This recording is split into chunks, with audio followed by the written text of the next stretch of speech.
It happened last week at a press conference in suburban Syracuse as House Speaker Mike Johnson, who was there to back an incumbent Republican congressman, was asked about the 2022 CHIPS Act, which funnels tax dollars into computer chip production for a $100 billion microchip making plant, as well as side money for various companies in Buffalo and other upstate cities. Also, UB's new planned engineering school to train a workforce.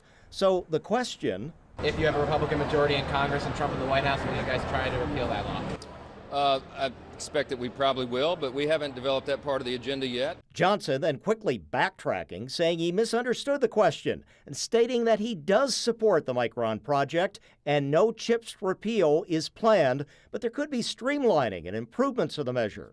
That question had been prompted by now President-elect Trump's comments in a Joe Rogan podcast interview last week that he feels the CHIPS Act is bad as part of his overall tariffs plan and wants more chips made here in the U.S., which is what we were told by Senator Chuck Schumer the act was intended to do. Democratic reaction today? The idea that we will potentially put at risk billions of dollars in investment that would transform all of New York State, including the central and upstate Western New York region, is lunacy. And quite frankly, it was out of touch. But the additional green energy amendments in the CHIPS Act may be a sticking point for the incoming president and Republicans. There are parts of the CHIPS Act that can be changed, and it doesn't have to be wholesale repeal. Obviously, we want Micron to succeed in Syracuse. A lot of the Green New Deal policies, I think, is what the speaker was alluding to. Some of the subsidies that are there for a lot of the green energy projects that really are not taking our economy in the right direction. They're shackling our ability to grow.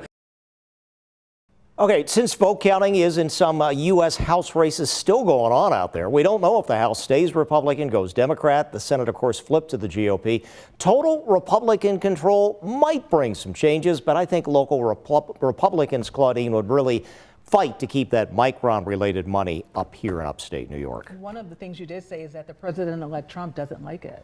Yeah. Well, in its current form, this 31-page summary of the bill right here does seem to have a lot of other provisions, maybe not directly related to making computer chips.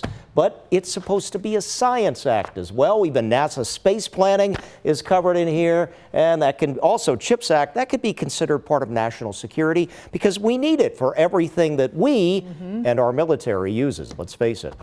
Perfect prop right now. There you go. All right, Ron Plans, thanks so much for bringing us the chip story on the 530. We appreciate it.